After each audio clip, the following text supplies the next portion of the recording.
तो नमस्कार। आज हम लोग इस बात पर चर्चा करेंगे कि ग्रह कौन सी राशि में कंफर्टेबल फील करता है। कोई भी ग्रह। आप जानते हैं कि आपकी कुंडली में कुल 9 ग्रह होते हैं। चूंकि राहु और केतु की अपनी कोई राशि नहीं होती, वो किसी राशि के स्वामी नहीं होते हैं, इसलिए शेष 7 ग्रह बच जाते हैं। उन 7 ग्रहों यानी प्लैनेट्स के बारे में आज हम ये चर्चा करेंगे कि वो कौन सी राशियों में कंफर्टेबल फील करते हैं।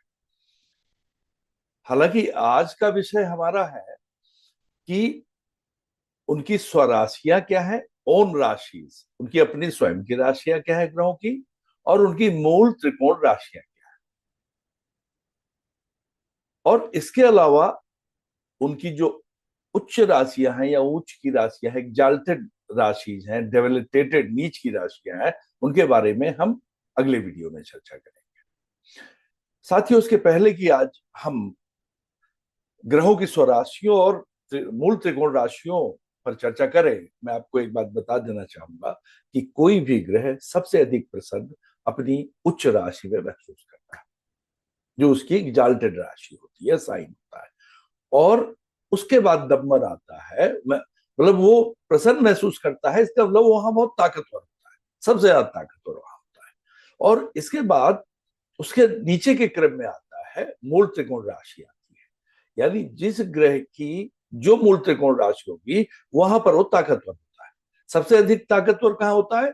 एग्जाल्टेड राशि में, अपनी उच्च राशि में। लेकिन हम आज उच्च राशि और नीच राशि की बात, निम्न राशि की बात नहीं कर रहे हैं। आज हम मूल त्रिकोण राशि और उनकी अपनी राशियों की बात कर रहे हैं। तो सबसे ज्यादा अधिक प्रसन्न और ताकतवर होता है अपनी उच्च राशि में।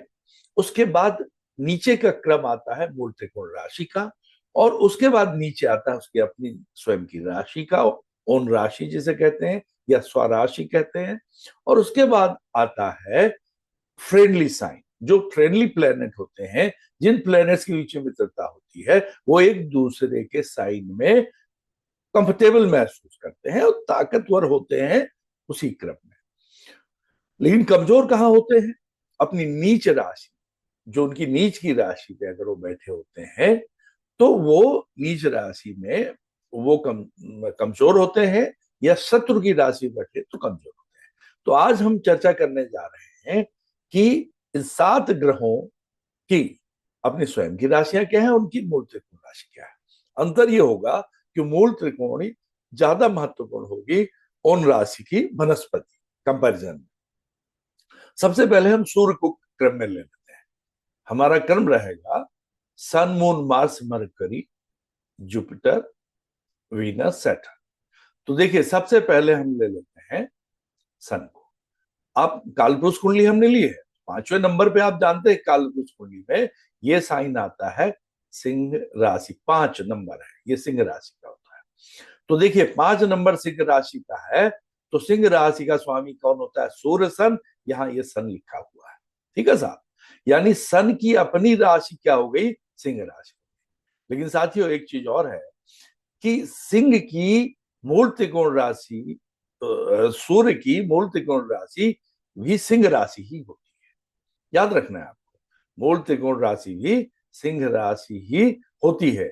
इसलिए आपको यह ध्यान रखना है कि मूल त्रिकोण राशि होगी। हाँ, हालांकि इनमें डिग्रीज है, मैं यहाँ डिग्रीज नहीं आपको बताना चाहता, डिग्री से कॉम्प्लिकेशन हो जाएगा। इस वीडियो को बहुत ध्यान से अंत तक देखना है, क्योंकि जो आपको अपनी कुंडली पढ़ना सीखना है, तो ये सब बुनियादी चीज है, इसका ज्ञान आपको होना आवश्यक है। ये कंसेप्चुअल है। अगर ये कॉन्सेप्ट आपको क्लियर नहीं होंगे तो आप कभी भी अपनी कुंडली को पढ़ना सीख नहीं पाएंगे। तो कृपया इस वीडियो को अंत तक देखें और मेरे साथ आगे इस चीज को एब्जॉर्ब करते चलें। तो सूर्य की अपनी राशि सिंह राशि, ये हो गई लियो साइन। और एमटी जो मैंने लिखा है, देखिए एमटी मूल त्रिकोणा, मूल त्रिकोणा साइन भी सन का इसी राशि में है, ठीक है साहब। तो सन के बारे में कंप्लीट हो गया। सूर्य के बारे में कि उसकी अपनी राशि, स्वराशि जो है सिंह राशि है, और मूल त्रिकोण राशि भी उसकी क्या है? सिंह राशि। अब वही चंद्र, ये देखिए यहाँ पे मून लिखा है, जो वो कर्क राशि के स्वामी है, 4 अंक जहां लिखा है उसके स्वामी है, तो उनकी अपनी राशि क्या हो गई, 4 नंबर, ये हो गई। यानी वो कर्क राशि के स्वामी है 4 नंबर के, तो उनकी अपनी राशि कर्क राशि हो गई। लेकिन आप देखिए मून हमने ऊपर भी लिख रखा है, ये दूसरे घर में, जहां दूसरा नंबर है जो टॉरस है, वृषभ है, यहां हमने मून के नीचे एम्प्टी लिख रखा है। यानी चंद्रमा, यानी मून की मूल त्रिकोण राशि वृष राशि है, याद रखना।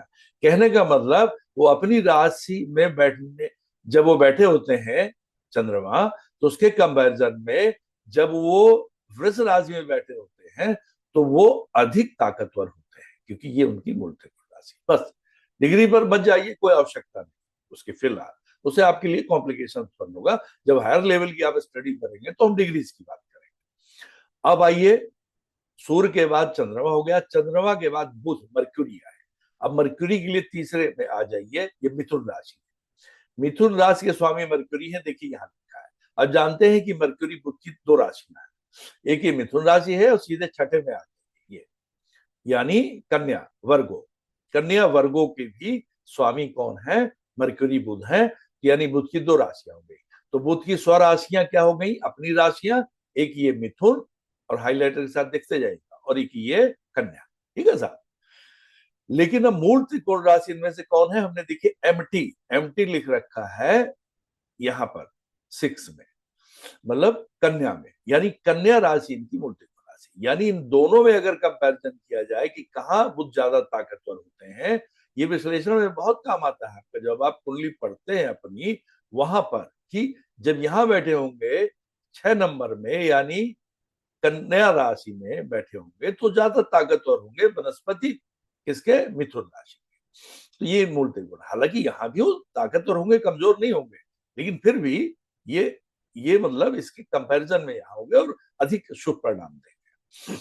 शुभ के लिए और भी अन्य फैक्टर्स होते हैं। अब बुध के बाद आपका नंबर आता है इनका जुपिटर का, गुरु का, बृहस्पति का। अब आ जाइए, आप जानते हैं बृहस्पति की 2 राशियां हैं, 9 और 12, यानी धनु और मीन। और यहां देखिए जुपिटर की दोनों अपनी राशियां, जिन्हें हम स्वराशियां कहते हैं, जुपिटर की स्वराशियां क्या हो गई, सेजिटेरियस धनु और पाइसेस मीन। ठीक है साहब, ये देखिए हाईलाइटर जा रहा है। लेकिन एमटी कहां लिखा हुआ है, यहाँ पे मूल त्रिकोणा कहाँ है, सेजिटेरियस धनु। यानी इन दोनों राशियों में इनकी महत्वपूर्ण राशि एमटी होती है। और याद रखिए, जब इन ग्रहों की दशाएं चलती हैं उस समय वो उस भाव के फल ज्यादा देते हैं जिसमें इनकी मूल त्रिकोण राशि स्थित होती है। इसीलिए मैं कहता हूं बहुत ध्यान से सुनिए, ये प्रेडिक्शन बहुत काम आने वाला है। बहुत बुनियादी चीज है, सरल है लेकिन महत्वपूर्ण है। तो देखिए यहां भी गुरुदेव बृहस्पति का आपने देखा, इसके फल अधिक देंगे। अब आइए आप नेक्स्ट में, नेक्स्ट कौन सा है आपका, ये शुक्र। शुक्र की आप जानते 2 राशियां है, वृष राशि है और ये तुला राशि है, यानी टॉरस एंड लिब्रा। अब आप देखिए, आप जानते हैं कि साहब यहाँ पर तो काबिज है कौन, चंद्रमा। चंद्रमा का ये मूल त्रिकोण राशि हो गई, तो इनका तो होने का मतलब ही नहीं होता। और वैसे भी इनका एमटी हमने लिख रखा है 7 नंबर में, तुला में, यानी ये तुला में अधिक ताकतवर होते हैं। स्वराशियां इनकी दोनों है, लेकिन टॉरस भी है और लिब्रा भी है, इस प्रकार से, लेकिन एमटी इनका ही है। अब आइए अंतिम, सैटर्न, शनि। शनि का देखिए 2 राशियां होती है, देखिए ये है मकर, कैप्रिकॉन 10 नंबर, और 11 नंबर कुंभ, एक्वेरियस। लेकिन एमटी कहां लिखा है, 11 नंबर। मूल त्रिकोण राशि क्या हो गई, कुंभ। ये कहां पर ताकतवर ज्यादा होते हैं, इस राशि में। तो मित्रों, मुझे लग रहा है कि ये बात आपको समझ में आ गई होगी, और कि आप स्वराशियां और मूल त्रिकोण राशियां आप अच्छे समझ गए होंगे। इनको समझाने का प्रयोजन ये है कि मूल त्रिकोण राशि में अपनी राशि के कंपैरिजन में मूल त्रिकोण राशि में प्लेनेट अधिक ताकतवर होता है, और इससे भी अधिक ताकतवर होता है अपनी उच्च राशि में, जिसके बारे में हम जिक्र अगले वीडियो में करेंगे।